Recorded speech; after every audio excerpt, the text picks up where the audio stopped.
আসাম ৰিকনষ্ট্ৰাকশ্যন কোম্পানীলৈ সকলোকে স্বাগতম জনালোঁ। আজি আমি ডিছকাছ কৰিবলৈ গৈছোঁ ধূপৰ ব্যৱসায়ৰ বিষয়ে। তো ধূপৰ ব্যৱসায় কেনেকৈ আৰম্ভণি কৰিব পাৰি আৰু কিমান টকাৰ দি ধূপৰ ব্যৱসায়টো আৰম্ভণি কৰিব পাৰি।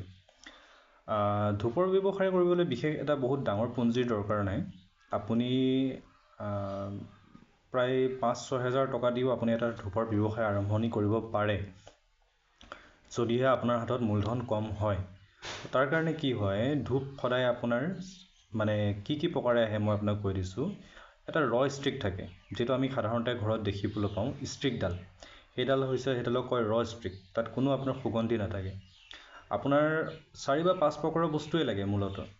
এক হৈছে ষ্টিক, 2 হৈছে বাহিৰৰ আউটাৰটো, যিটো ধূপৰ পেকেটটো কথা কোৱা হৈছে, যিটো কাগজৰ এটা পেকেট থাকে, তাৰ ভিতৰত এটা পলিথিন থাকে, যিটো ইনাৰ বুলি কোৱা হয়। আৰু 4 নম্বৰ বস্তুটো হৈছে আউটাৰ। এই 4টা বস্তু হ'লে সাধাৰণতে আপুনি এটা ধূপৰ ব্যৱসায় কৰিব পাৰে। যদিহে আপুনি ধূপৰ ব্যৱসায় কৰিব বিচাৰিছে আৰু ধূপৰ ব্যৱসায় কৰি আপুনি আপোনাৰ কৰ্মদক্ষতাৰ লগতে আপোনাৰ ব্যৱসায়টো গ্ৰহ দিব বিচাৰিছে, তেন্তে আপুনি আমাৰ লগত যোগাযোগ কৰিব পাৰে, আসাম ৰিকনষ্ট্ৰাকশ্যন কোম্পানী।